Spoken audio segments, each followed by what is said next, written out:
My name is Kristen, and I am 32 years old with a 5-year-old daughter named Sophie. Against all odds, I built a successful business while raising my daughter alone. Family should be your strongest support system, but mine saw me as nothing but a disappointment. 1 year ago, during what should have been a warm family gathering, my father stood up, called me the family disgrace in front of everyone, and threw us out. Little did he know that life has a way of turning the tables when you least expect it. Before I get into my story, let me know where you're watching from in the comments below. Click subscribe if you want to hear how I went from being kicked out of Thanksgiving dinner to watching my father beg for a job in my company's lobby. Growing up in Millfield, a small town in Ohio, where everyone knows everyone's business, my family was considered pillars of the community. My father, Walter Green, owned a successful construction company and served as a deacon at the local church. My mother, Diane, was the perfect homemaker who volunteered at every school function and church bake sale. They raised us with strict rules and even stricter expectations about how a proper family should behave. My brother Thomas followed in my father's footsteps, joining the family business after high school instead of going to college. My sister Amanda married her high school sweetheart right after graduation and immediately started having children. They were the golden children who fulfilled my parents' vision of success. Then there was me, the youngest, always questioning everything and dreaming bigger than Millfield could contain. I loved my family, but I never quite fit their mold.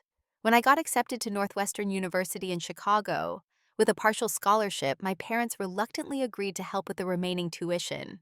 My father made it clear this was an investment in my future as a teacher or nurse, professions he deemed appropriate for a woman before she settled down to have a family. Education is fine, Kristen, but remember that your most important job will be raising a family, he would say whenever we discussed my future. College opened my eyes to a world of possibilities. I majored in business with a focus on digital marketing, discovering I had a natural talent for understanding consumer behavior and building brand strategies. By junior year, I was interning at a top Chicago agency, and they offered me a full-time position upon graduation. When I called home with the news, my father's response was lukewarm at best. "That is nice, dear, but when are you coming back to Millfield? Thomas just bought the Anderson house down the street. It would be perfect for when you settle down." I tried explaining that digital marketing was the future and that I had opportunities in Chicago I would never find at home. My explanations fell on deaf ears. After graduation, I rented a small apartment in Chicago and threw myself into building my career. I worked 60-hour weeks networking at every opportunity and taking on freelance projects to build my portfolio. My parents called weekly, always asking if I had met a nice man, yet barely acknowledging my professional achievements. 3 years into my career, I met Jackson at an industry conference. He was charming, ambitious, and seemed to respect my drive. Our relationship moved quickly, intense, and consuming. When I discovered I was pregnant just 6 months after we started dating, Jackson showed his true colors. He accused me of trying to trap him, said he never wanted children, and disappeared from my life, completely blocking my number and social media accounts. I was devastated, but determined. When I called my parents to tell them about the pregnancy, their response was worse than I had imagined. "You need to come home immediately," my father demanded. "We know a nice couple from church who have been trying to adopt. This is the only sensible option." "Dad, I am not giving up my baby. I am 30 years old with a good job. I can handle this." "You are not married, Kristen." "What will people think?" "You have always been willful, but this is beyond irresponsible.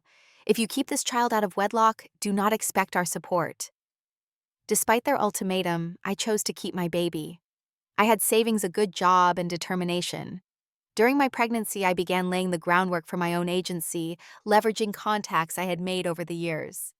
I worked until the day I went into labor, answering emails between contractions. Sophie was born perfect and beautiful on a rainy Tuesday in April. My parents did not come to the hospital. Amanda sent a small package of baby clothes with a card saying she wished things were different, but needed to respect our parents' position. Thomas sent nothing. The first year was the hardest. Juggling a newborn with launching a business pushed me to my limits. I found affordable daycare worked while Sophie napped and built my client base one connection at a time.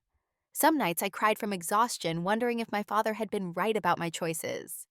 But each morning, Sophie's smile renewed my determination. By Sophie's second birthday, my agency had grown enough that I could hire 2 employees. By her third, we had an office in downtown Chicago and 10 full-time staff. My little girl was thriving in preschool, making friends and growing into a kind, curious child. We created our own small family unit, supplemented by close friends who became our chosen family. My parents maintained minimal contact through these years, occasional stiff phone calls on birthdays and holidays. They had never met Sophie in person, only seeing her through photos I sent to my mother.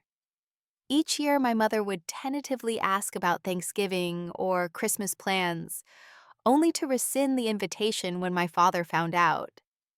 As Sophie approached kindergarten age and my business continued to grow, I thought perhaps enough time had passed for wounds to heal. When my mother called in early November to invite us for Thanksgiving, I decided it was time to try rebuilding bridges. Sophie deserved to know her family, and despite everything, they were still mine too. The last week of October, my company landed the Davis account, a national retail chain that would double our annual revenue. I took the team out to celebrate feeling on top of the world professionally. That evening, scrolling through social media, I saw photos of my nieces and nephews at a family gathering I knew nothing about. The familiar sting of exclusion made me even more determined to make peace at the upcoming Thanksgiving. Sophie had just started kindergarten and was blossoming. Her teacher praised her vocabulary and social skills, validating that my juggling act as a working mother was not harming her development as my father had predicted. One evening after bedtime stories, Sophie asked about her grandparents. "Mommy Lily says she is going to her grandma's house for Thanksgiving. Do I have a grandma and grandpa too?" My heart squeezed. "Yes, sweetheart, we are going to meet them for Thanksgiving this year. They live far away, which is why you have not met them yet." Her face lit up. "Will they have cookies like Mrs. Parker next door? She says grandmas always have cookies." "I am sure Grandma will have something special," I said, hoping my mother would make Sophie feel welcome even if my father remained distant. In the weeks leading up to Thanksgiving, I prepared Sophie for the visit, showing her pictures of my parents and siblings, explaining she would meet cousins close to her age. I took her shopping for a special Thanksgiving outfit, a burgundy velvet dress with matching hair bow that made her look like a little princess. I spent more on my own outfit than I had on clothes in years, selecting a tasteful navy blue dress that projected successful businesswoman rather than unwed mother. I rehearsed responses to expected criticism, determined to stay calm and take the high road no matter what was said. The night before our trip, I baked pumpkin bread, Sophie proudly helping by stirring the batter and sprinkling nuts on top. We wrapped it carefully as a hostess gift, along with a bottle of expensive wine for dinner and thoughtful gifts for each family member. We left Chicago at dawn, Sophie buzzing with excitement in her car seat as I navigated through early morning traffic. The 300-mile journey gave me plenty of time to mentally prepare for the reunion. Sophie chatted happily, pointing out interesting sights along the highway, napping and singing along to her favorite songs.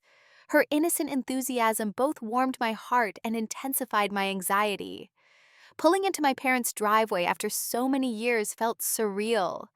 Their 2-story colonial looked exactly as I remembered, from the precisely trimmed hedges to the seasonal wreath on the front door. Before I could gather our bags, the door opened, and my mother stepped onto the porch. She looked older, her hair now completely gray, but she wore the same pearl necklace she always saved for special occasions. "You made it safely," she said, her smile tight. Her eyes darted to Sophie, who was hiding partially behind my legs. "This must be Sophie." My father appeared behind her, his tall frame filling the doorway, expression unreadable. "You are here," he said flatly. Not welcome, just an acknowledgement of our presence. Sophie, usually outgoing, sensed the tension and gripped my hand tightly as we walked toward the house. I put on my brightest smile. "Mom, Dad, this is your granddaughter, Sophie. Sophie, these are your grandparents."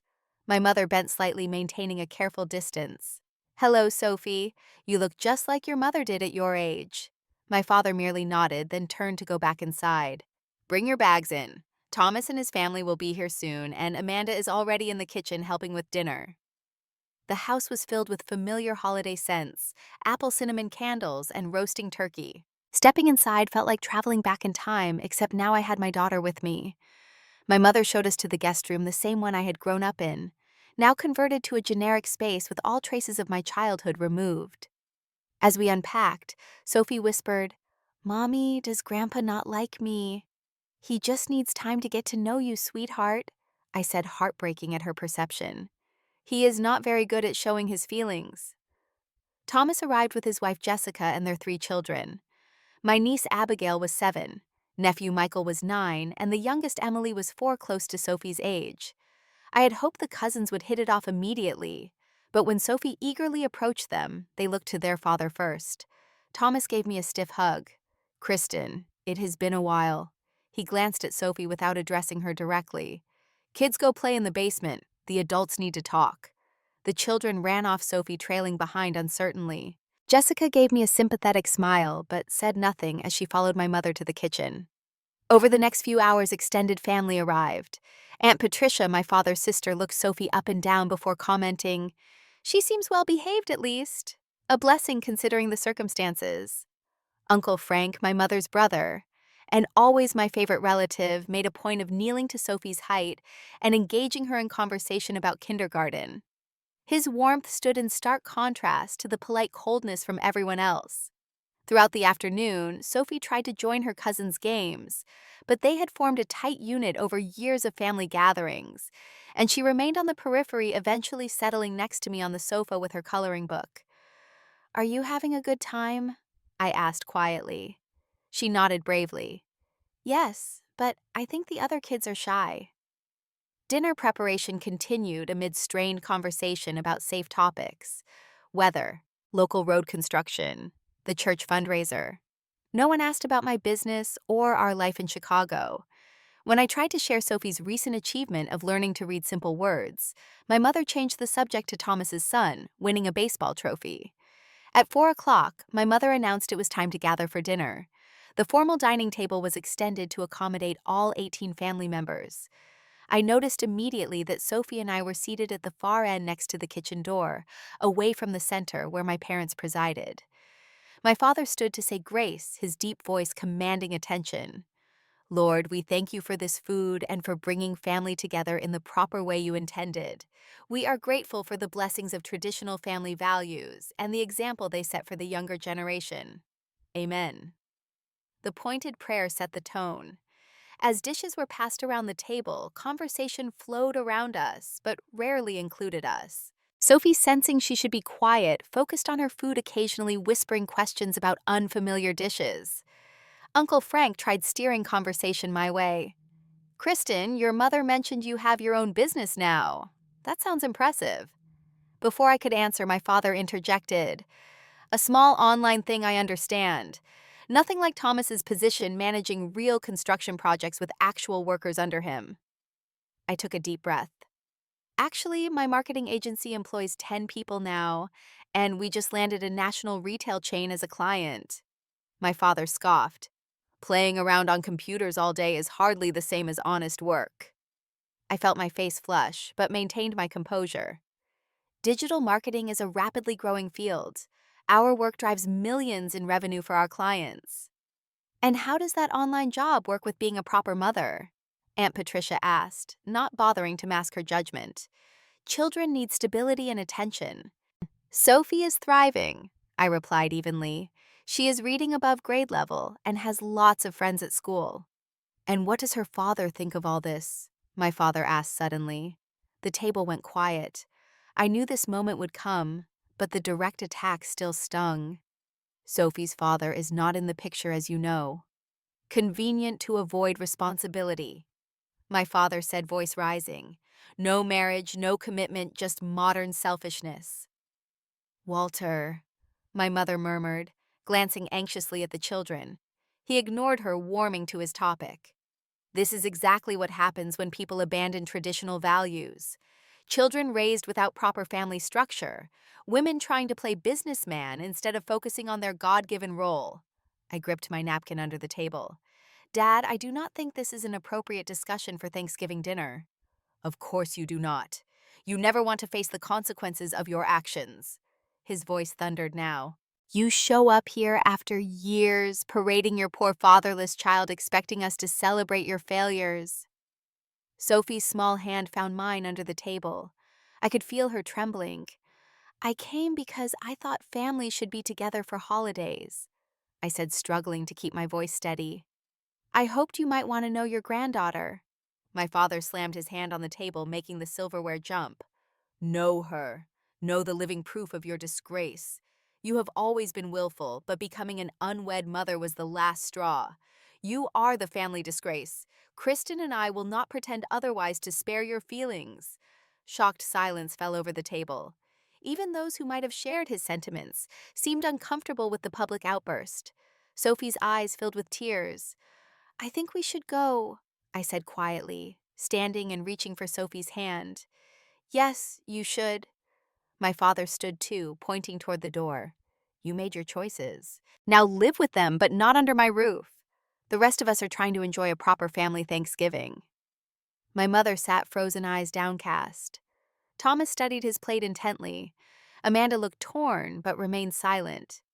Mommy. Sophie's voice quavered. I knelt down to her level. We need to go now, sweetheart. Say goodbye. But we just got here, she whispered, confused tears spilling down her cheeks. Uncle Frank stood. Walter, this is ridiculous. They came all this way. Stay out of this, Frank, my father snapped. My house, my rules. I gathered our coats with shaking hands. Sophie clung to my side as we walked to the door, the entire extended family watching in uncomfortable silence. No one, not even my mother, rose to stop us.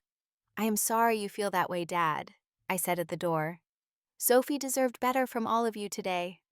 We walked to the car through the chilly November air, Sophie's small shoulders shaking with silent sobs. As I buckled her into her car seat, I promised myself that no one would ever make my daughter feel unwanted again. Pulling out of the driveway, I caught a glimpse of my mother watching from the window, but she made no move to intervene. We drove away from Millfield as the sun began to set, leaving behind more than just an uneaten Thanksgiving dinner. The 300-mile drive back to Chicago was the longest of my life. Sophie cried herself to sleep in the back seat, her tear-stained face illuminated by passing headlights. My own tears came in waves, anger and hurt, battling for dominance as highway miles disappeared beneath our wheels. Around midnight, we finally reached our apartment building. I carried my sleeping daughter upstairs, grateful she was light enough that I could manage her and our small overnight bag. Once inside, I tucked her into bed, still wearing her beautiful burgundy dress, now wrinkled from the car ride. I could not bear to wake her just to change her clothes. Standing in my dark kitchen at 1 a.m, I realized we had no food for a proper Thanksgiving meal. All our grocery shopping had been minimal, anticipating a weekend away. I found a frozen pizza in the back of the freezer, and half a pint of ice cream, an absurd substitution for turkey and pumpkin pie. The next morning, Sophie was subdued, picking at her cereal. Did I do something wrong, Mommy? Is that why Grandpa was mad? I knelt beside her chair, taking her small hands in mine. No, sweetheart, you did absolutely nothing wrong. Grandpa and I have different ideas about family, and he got upset about grown-up things. It had nothing to do with you. Will we ever see Grandma and Grandpa again? The innocent question pierced my heart. I do not know, honey, but you and I are a family. A perfect family, just the two of us. Around noon, my doorbell rang. My friend Jasmine stood there holding several containers. I figured you might need this, she said, bustling past me into the kitchen. Leftover turkey stuffing, mashed potatoes, and 2 kinds of pie. No one should miss out on proper Thanksgiving food. As she arranged the food on plates, she listened to my account of the previous day's disaster. Your father is a dinosaur, she declared. A close-minded, judgmental dinosaur. You and this amazing munchkin are better off without that toxicity. Sophie perked up at the sight of pumpkin pie, and Jasmine's warm presence helped lighten the apartment's heavy atmosphere.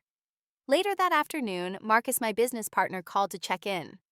Just wanted to make sure you survived family time. Still coming back to work Monday? Or do you need a mental health day? When I told him what happened, his outrage was immediate and profane. I moved to the bedroom to continue the call out of Sophie's earshot. I would tell you to forget them, he said finally. But I know it is not that simple. Just remember that family is about who loves you, not just who shares your DNA. The weekend passed in a blur of children's movies, comfort food, and forced smiles for Sophie's benefit. By Monday morning, I had channeled most of my hurt into determination. If my family could not see my worth, I would build something so successful they could not possibly ignore it. I threw myself into work with new intensity. The Davis account needed a complete marketing overhaul before the new year, and I personally oversaw every aspect of the campaign. Late nights became the norm, though I always made it home for Sophie's bedtime, often returning to my laptop afterward. The holiday season approached, traditionally a time for family gatherings. I decorated our apartment with extra lights and ornaments, determined to make Christmas magical for Sophie, despite our Thanksgiving ordeal. We baked cookies, visited Santa at the mall, and shopped for gifts together. "Can we send presents to Grandma and Grandpa and my cousins?" Sophie asked while wrapping a gift for her teacher. I hesitated. "I think this year we will focus on our friends and your school friends. Maybe next year for the others." Instead of traditional family holiday celebrations, we created new ones. Jasmine and her son joined us for a Christmas Eve potluck. Marcus and his partner brought gifts on Christmas morning. Other friends, mostly single parents or those whose families lived far away, filtered through our apartment throughout the day. It wasn't traditional, but it was warm and genuine. In January, I finally followed through on my therapist's recommendation to process my family issues professionally. Dr. Winters helped me understand that my father's rejection was about his rigid worldview, not my worth as a person or mother. "You cannot change his mind," she told me during our third session. "But you can change how much power his opinion has over your happiness." Those therapy sessions became a lifeline as I worked through decades of trying to earn my father's approval. I realized I had been seeking validation from someone incapable of giving it unconditionally. Meanwhile, my agency continued growing. Lisa, our creative director, approached me in February with an expansion opportunity. "We have more clients than we can handle with our current team," she explained. "And there is a gap in the market for corporate training on digital marketing strategies. We could double our revenue stream within a year if we move into that space." The idea was solid. We would need more staff, larger offices, and capital for the expansion, but the potential returns were substantial. I spent weeks developing a business plan, securing meetings with venture capital firms, and researching the competitive landscape. In March, I made the decision to go all in. If the Thanksgiving disaster had taught me anything, it was that I had nothing to lose by betting on myself. I presented my expansion plan to 3 venture capital firms and received funding offers from 2. By April, we had signed a lease on office space twice the size of our current location and begun the hiring process for 12 new positions. January brought not just a new year, but new possibilities for my company.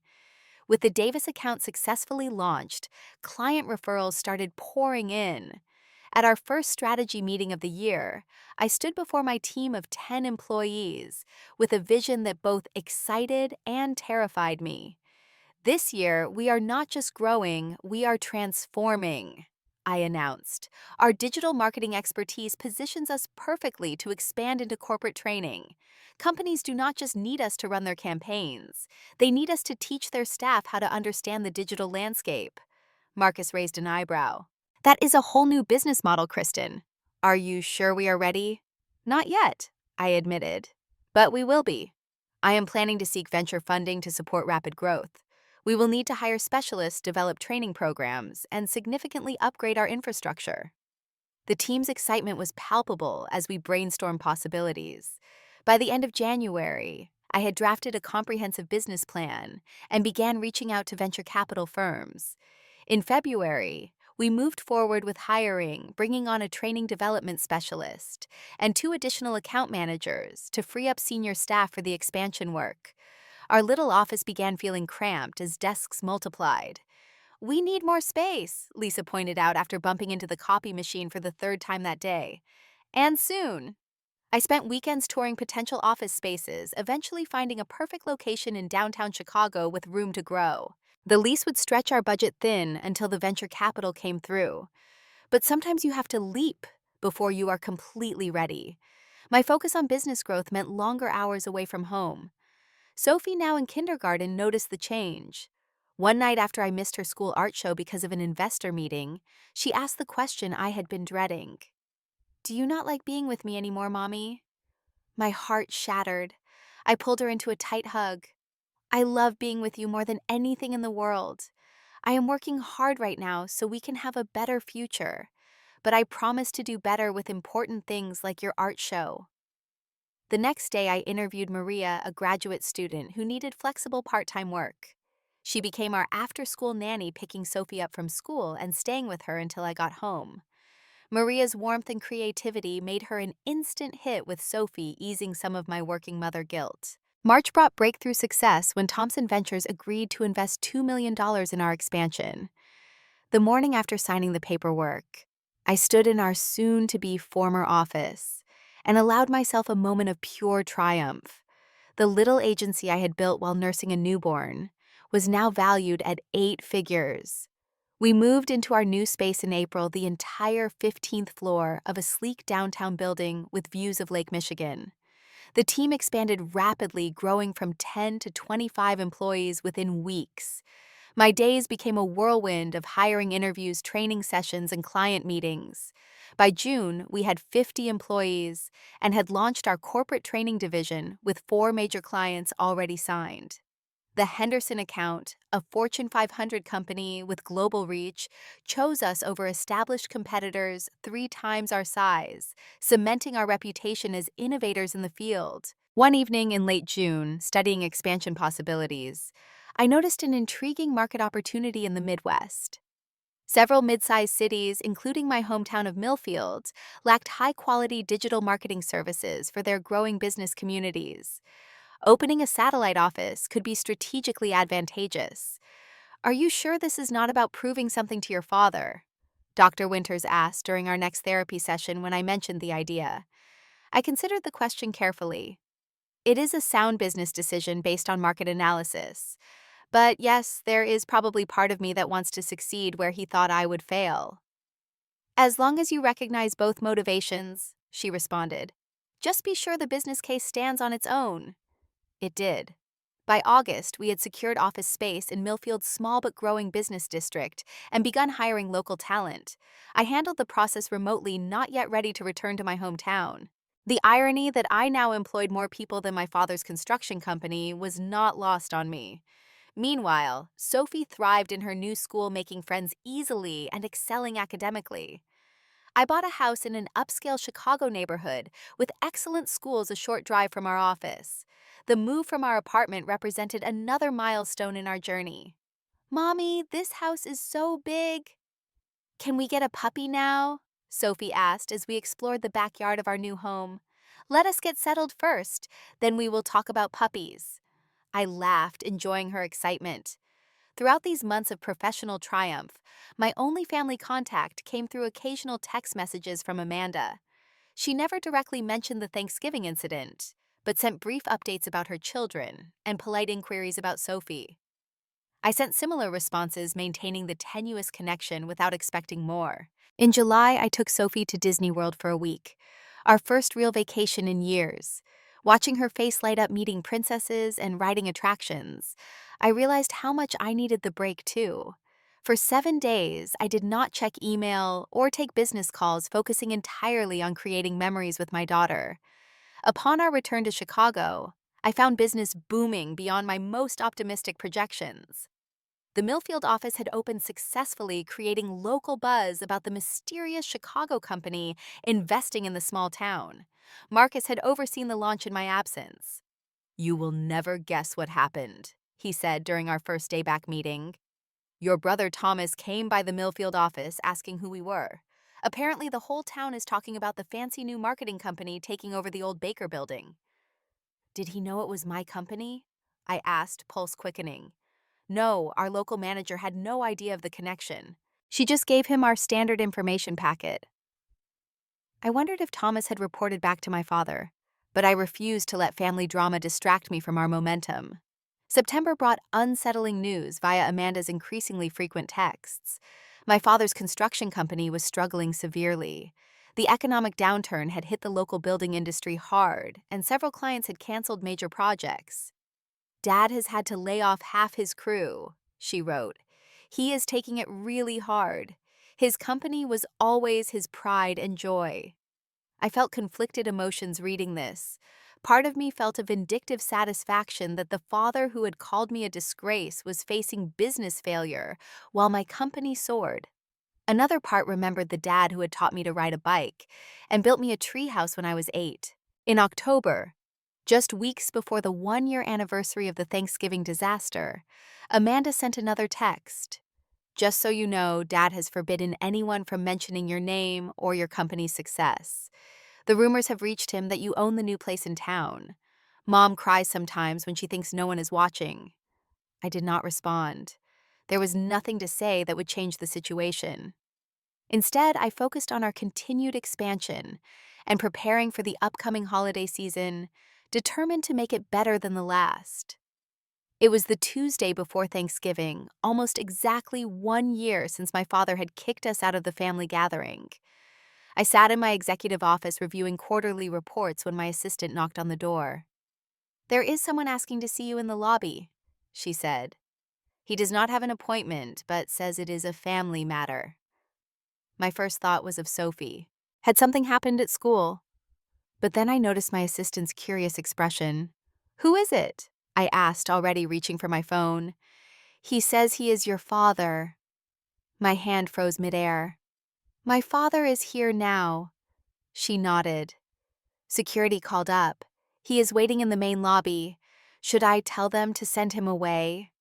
I asked for a moment alone and pulled up the lobby security camera on my computer. There he stood, my father, looking smaller and older than I remembered. He wore a suit that seemed slightly too big for him, now his shoulders hunched as he paced the marble floor. 1,000 emotions crashed through me. Anger, hurt, curiosity, vindication. I picked up my phone and called Dr. Winters, grateful when she answered immediately. "My father is in my office lobby right now. I have no idea why he is here after a year of silence. What should I do?" "What do you want to do?" she asked calmly. "Part of me wants to have security escort him out the same way he threw us out last Thanksgiving," I admitted. "Another part needs to know why he is here." "Both responses are valid," she said. "The question is, which one lets you maintain your power in this situation?" After a moment's consideration, I made my decision. "I will see him, but on my terms. Not in my private office, but in the public lobby where he is waiting." "That sounds like a healthy boundary," she affirmed. I checked my appearance quickly, grateful I had worn my best power suit that day. Taking a deep breath, I walked to the elevator with measured steps, using the descent to compose myself. The lobby of our headquarters featured soaring ceilings, modern artwork, and our company logo prominently displayed in backlit signage. My father stood beneath it, looking uncomfortable and out of place among the sleek furnishings and well-dressed professionals crossing the space. He did not notice me immediately. I took the opportunity to observe him unaware. His hair had more gray than I remembered, and he had lost weight. His once imposing frame diminished somehow. When he turned and saw me approaching, I caught a flicker of something in his eyes. Recognition, certainly, but also something that looked surprisingly like fear. "Kristen," he said, his voice rougher than I remembered. "You look well." "Hello, Dad," I replied, keeping my tone professional and neutral. "This is unexpected." He glanced around the impressive lobby. "So this is where you work?" "This is my company, yes," I said, emphasizing the possessive. He shifted his weight, clearly uncomfortable. "Could we speak somewhere private?" "The lobby is fine for now." "What brings you to Chicago?" He cleared his throat. "Business, actually. Though I suppose personal business too, given the circumstances." "What circumstances would those be?" I maintained eye contact, refusing to make this easier for him. "My company has been having some difficulties," he said finally. "The economy has hit construction hard in our area. Several major projects canceled." I nodded, but offered no sympathy. He continued reluctantly. I have been exploring diversification opportunities. When I heard about this marketing company opening a branch in Millfield, it seemed like a potential opportunity. They are doing well when everyone else is struggling. The irony of the situation was almost too perfect. He had no idea he was standing in the headquarters of the company that had opened that Millfield branch. He thought I was just an employee here. "And what kind of opportunity are you looking for exactly?" I asked, curious how he would frame his request. "An investment partnership, perhaps, or possibly a position utilizing my business experience. Construction and marketing are not so different at the core. Both build things, just different kinds of structures." He attempted a smile that did not reach his eyes. "I see. And you came to me because you always had a good head for business," he admitted grudgingly. "I thought perhaps you could put in a good word with your supervisors, help arrange a meeting with decision makers." Not once during this exchange had he asked about Sophie. Not one question about his granddaughter's well-being. "Dad, what is the name of the company you are interested in partnering with?" "The one that opened in Millfield." "Green Digital Strategies," he replied. "Ironic same last name as ours. No relation, I assume." I allowed myself a small smile. "Actually, there is a relation. Green Digital Strategies is my company. I founded it 6 years ago. The Millfield office is our newest branch, but this Chicago headquarters employs over 50 people, and we have clients nationwide." His face went through a rapid succession of expressions, landing somewhere between shock and disbelief. "Your company. You own all of this." "I am the founder and CEO," I confirmed. "We are valued at $12 million after our last funding round." He seemed genuinely stunned, looking around the lobby with new eyes. I had no idea. I heard a successful Chicago company had opened a branch, but I never imagined that it would be your disgraceful daughter's company. The words came out sharper than I intended, the hurt of Thanksgiving still raw. He flinched visibly. "Kristen, about last year. Things were said in the heat of the moment." "Things were said very clearly, Dad. You called me the family disgrace in front of everyone and threw your granddaughter out of Thanksgiving dinner. Those were deliberate choices, not heat-of-the-moment slips." He looked down at his hands. "The business is failing, Kristen. 30 years of building it, and it is crumbling. I have had to lay off men who worked for me their entire adult lives. I may lose the house if things do not turn around." I felt a complicated mix of sympathy and vindication. "I am sorry your business is struggling. That must be difficult. Your mother thought perhaps, given your success, you might consider some kind of arrangement. Family helping family." His voice carried a note of desperation now. "Family helping family," I repeated slowly. "The same family that refused to help me when I was a single mother struggling to start a business. The same family that has never bothered to know my daughter." His shoulders sagged. "I made mistakes. I was wrong about your chances of success. Clearly." He gestured to the lobby around us. "This is not about being right or wrong about my business acumen, Dad. This is about how you treated me and Sophie. Your granddaughter cried herself to sleep that night, confused about why her grandfather hated her without even knowing her." For the first time, genuine regret crossed his face. "I do not hate her. I never did." "Your actions sent a different message," I replied. We stood in uncomfortable silence for a moment. Finally, he spoke again. "I understand why you would not want to help me. I just did not know where else to turn." "The company has a standard application process for all positions," I said finally. "I will have HR send you the information. If you have qualifications that match our needs, particularly for the Millfield office, they will consider your application like anyone else's." "You would do that after everything." "I will not give you special treatment because you are my father, but I will not deny you fair consideration because of our past either. That is more than you offered me." Relief and something like respect flickered in his eyes. "Thank you. I appreciate the opportunity." I nodded, maintaining my professional demeanor. "Is there anything else?" He hesitated. "How is Sophie?" "She is doing very well.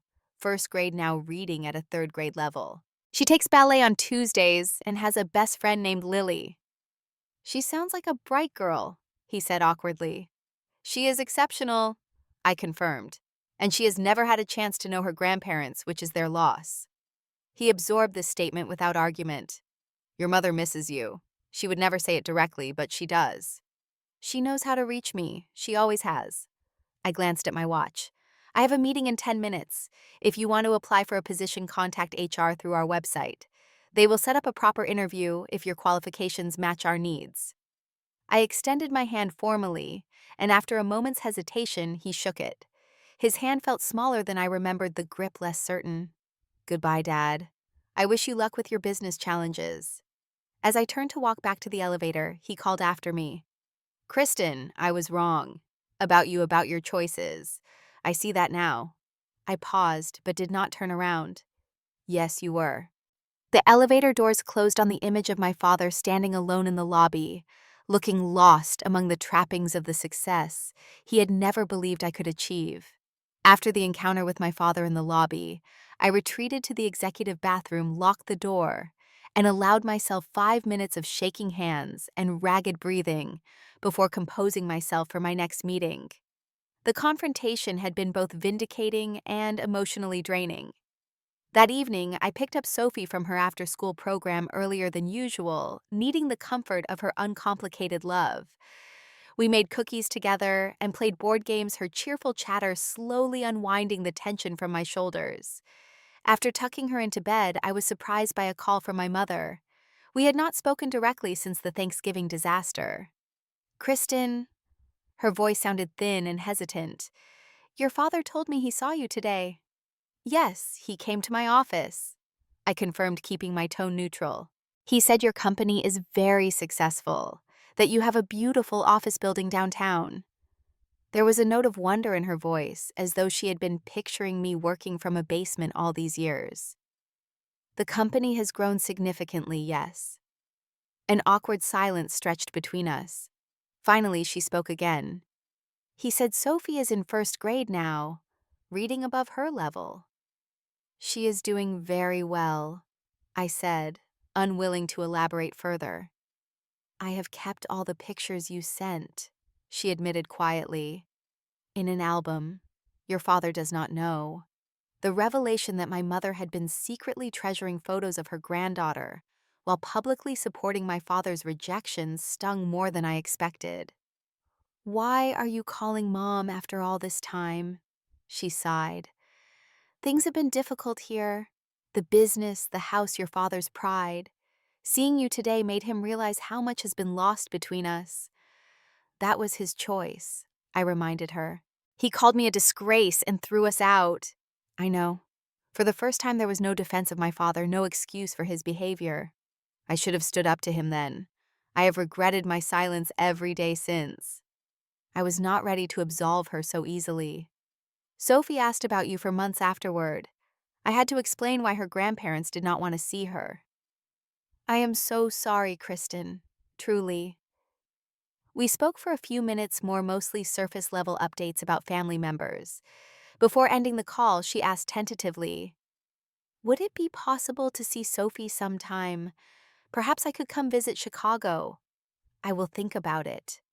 I promised, not ready to make commitments. The next day, Sophie came home from school, bubbling with excitement about an upcoming class Thanksgiving celebration. We are supposed to invite family members. Mommy, can you come? Of course I will be there, I assured her. Can we invite Grandma and Grandpa too? She asked innocently. Lily says her grandma is coming all the way from Florida. I crouched down to her level. Sweetie, remember how I explained that Grandma and Grandpa live far away and have trouble traveling? But what if they could come just for my class party? Her hopeful expression made my heart ache. Let me see what I can do, I said, not promising anything. That evening, I called Dr. Winters for an emergency session. My father came looking for a job my mother wants to visit, and Sophie wants to invite them to her school Thanksgiving party. I do not know what to do. What outcome would be healthiest for Sophie? She asked. Having a relationship with her grandparents, but only if they can be kind and supportive. I replied without hesitation. But I do not trust them to be those things. Perhaps the solution is controlled exposure with clear boundaries, she suggested. Small steps with you present to monitor the interactions. I considered this advice carefully over the next few days. Meanwhile, HR informed me that my father had indeed applied for a position managing construction aspects of our office expansions. His qualifications matched our needs, particularly for the Millfield branch, where local connections were valuable. His experience is relevant, and references from previous clients are strong, our HR director reported. If he were anyone else, we would make an offer. Then make the offer, I decided. But he reports to the branch manager, not directly to me. And make it clear this is a professional relationship with standard expectations. 2 weeks after his lobby appearance, my father started working for my company. I deliberately maintained my distance, letting the Millfield branch manager handle his onboarding and supervision. Reports indicated he was performing well, applying his construction expertise to our office renovation projects and building relationships with local businesses. As Thanksgiving approached again, I faced decisions about how to handle the holiday. Sophie's school party was the Tuesday before, and she remained hopeful that her grandparents might attend. Amanda had extended an invitation for us to join her family for the actual Thanksgiving dinner, a neutral ground without the loaded history of my parents' house. After much consideration, I called my mother. Sophie's school is having a Thanksgiving celebration next Tuesday. She has asked if her grandparents could attend. Would you be interested in coming to Chicago?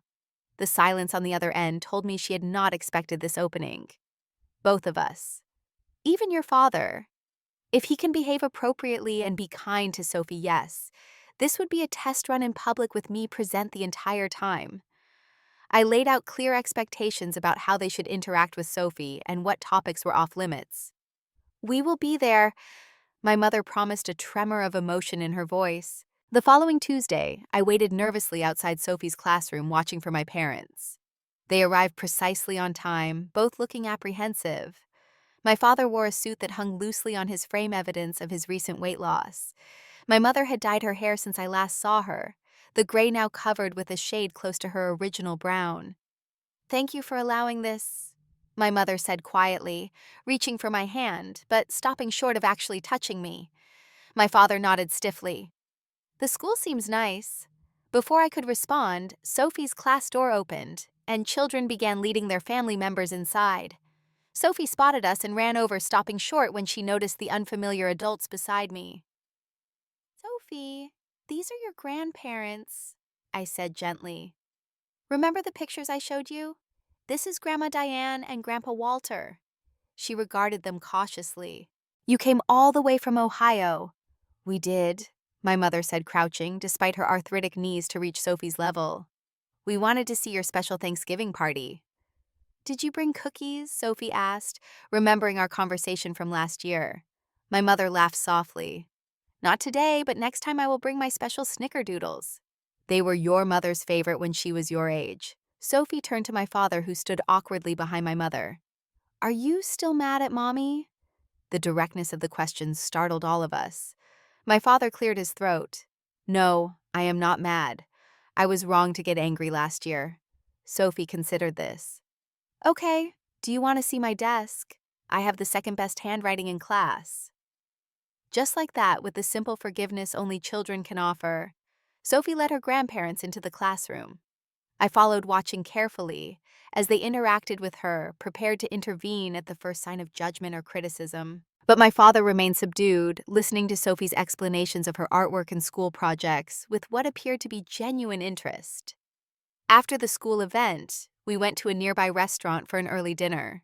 Conversation remained focused primarily on Sophie's interests and activities, steering clear of contentious history. When Sophie went to the restaurant's small play area, visible from our table, but out of earshot, my father spoke directly to me for the first time that day. "Your daughter is remarkable," he said quietly. "Smart, confident, well-mannered. You have done an excellent job raising her." Coming from him, the admission was significant. "Thank you. That means a lot, especially given your previous opinions."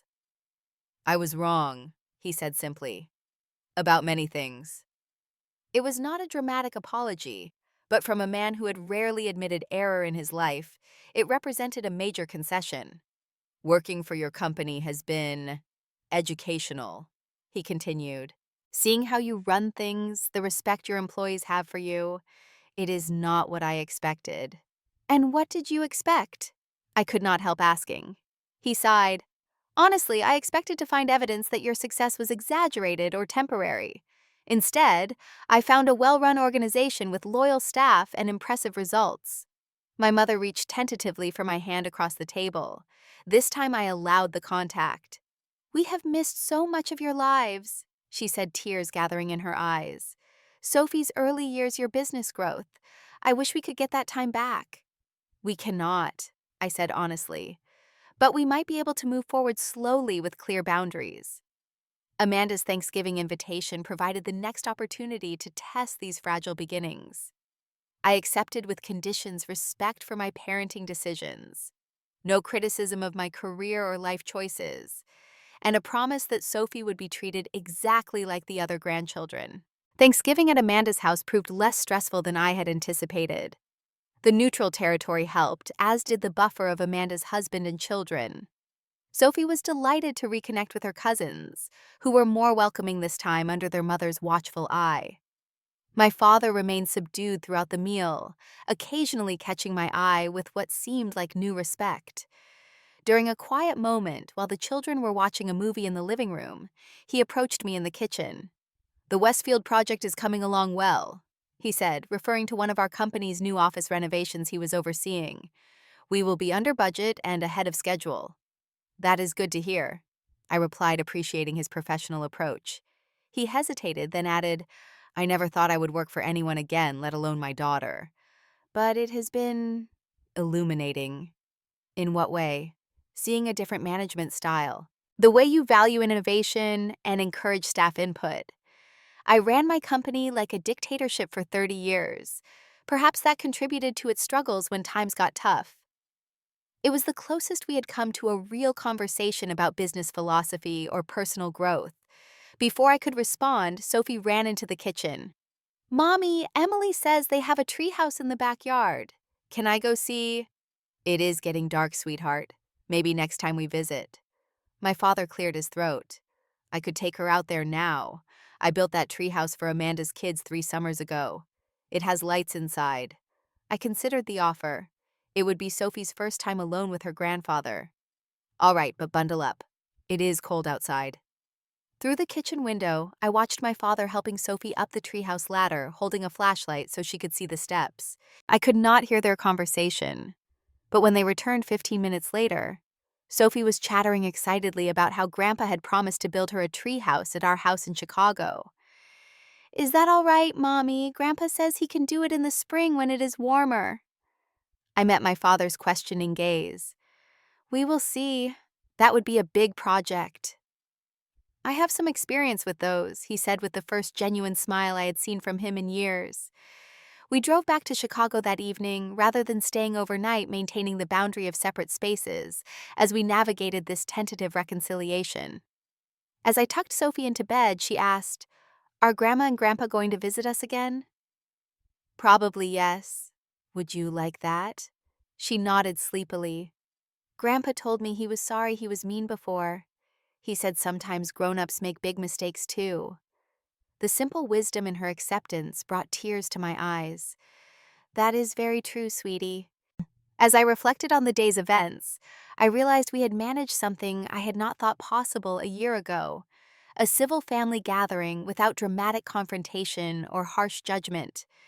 It was not perfect reconciliation, nor complete forgiveness, but it was a beginning. My father continued working diligently in our Millfield office, earning the respect of colleagues through professional competence rather than family connection. My mother called Sophie weekly, gradually building a relationship separate from the complicated dynamics between the adults. I maintained my boundaries, limiting visits, and always being present for interactions with Sophie.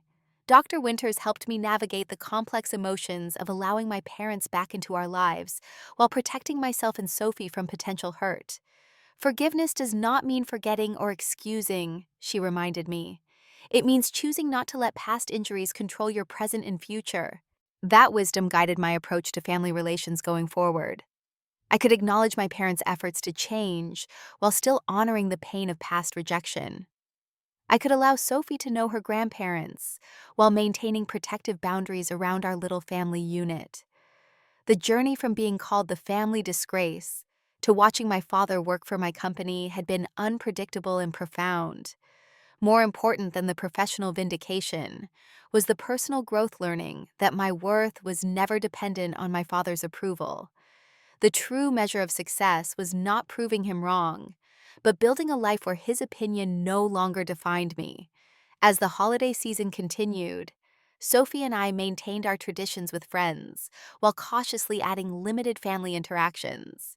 The balance felt right, honoring both our chosen family and our biological connections without sacrificing our hard-won peace. Have you ever had to navigate complicated family dynamics during the holidays? How did you handle protecting your peace while still maintaining connections?